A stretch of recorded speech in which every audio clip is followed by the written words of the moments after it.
Circle is building a new blockchain called Arc, but it's not about replacing the other networks where USDC already exists. Instead, Arc is a dedicated layer 1 infrastructure designed to support stablecoin finance directly. This includes payments, foreign exchange, tokenized assets, and programmable money, all with USDC at the center. The move signals a shift toward infrastructure that's optimized for stablecoin activity rather than general-purpose blockchain use. On existing chains, USDC functions as a stable asset, but Arc is built from the ground up to handle stablecoin-specific workloads. That means transaction fees could be paid in USDC itself, rather than requiring a separate volatile token like ETH or BNB. This is a major shift in how stablecoins interact with blockchain infrastructure. Institutions are a key target for Arc. They need predictable settlement times, compliance-friendly privacy features, and stable transaction costs, all of which are harder to guarantee on general-purpose blockchains. Arc aims to provide a tailored environment for financial platforms and businesses that rely on stablecoins.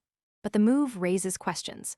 Will Arc attract enough developers and users to become a viable alternative? Can it maintain decentralization while offering specialized features? And what happens to the broader USDC ecosystem if Arc becomes a dominant layer for stablecoin finance?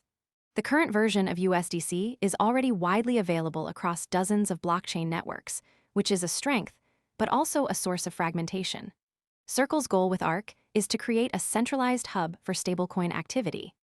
Most people arrive after the move is obvious and the easy upside is gone.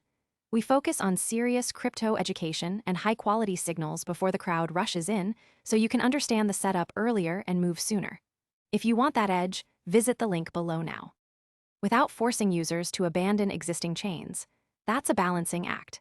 The success of Arc will depend on adoption, liquidity, and whether it can coexist with other blockchain ecosystems without causing unnecessary duplication.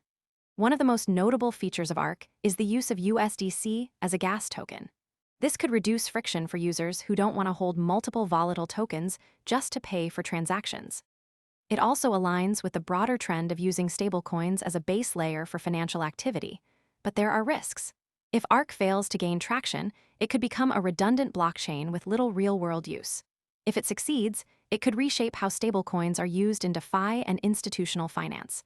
Developers and businesses will be watching closely to see if Arc can deliver on its promise of a more efficient, stablecoin-first blockchain environment. The next signal to watch is whether major DeFi protocols or institutional platforms begin integrating Arc into their workflows. That would indicate real adoption and could signal a shift in how stablecoins are deployed across the crypto ecosystem. Arc is being positioned as a public Layer 1 blockchain where stablecoin activity is not an add-on but a core design priority. Circle describes Arc as a Layer 1 blockchain purpose-built for stablecoin finance. This distinction matters because general-purpose blockchains are built to support many kinds of applications, whereas Arc is focused on payments, tokenized assets, treasury operations, and institutional settlement. The mechanism of using USDC as a gas token is a key innovation that could redefine how transaction fees are handled in stablecoin ecosystems. It also opens up new possibilities for programmable money and financial applications that rely on stable value.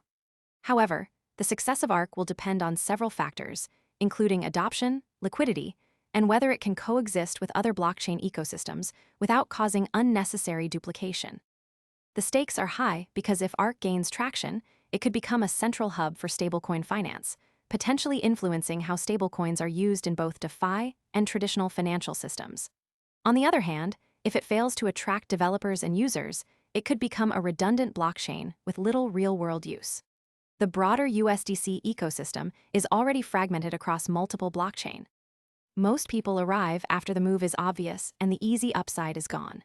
We focus on serious crypto education and high-quality signals before the crowd rushes in, so you can understand the setup earlier and move sooner.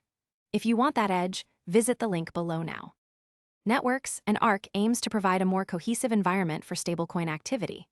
This could help reduce fragmentation while still allowing USDC to remain accessible on existing chains. The next signal to watch is whether major DeFi protocols or institutional platforms begin integrating Arc into their workflows. That would indicate real adoption and could signal a shift in how stablecoins are deployed across the crypto ecosystem. Overall, Arc represents a significant step in the evolution of stablecoin finance.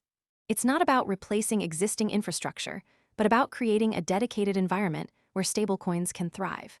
The future of stablecoin finance may depend on how well Arc can balance specialization with adoption, and whether it can offer a compelling alternative to general-purpose blockchains for stablecoin activity.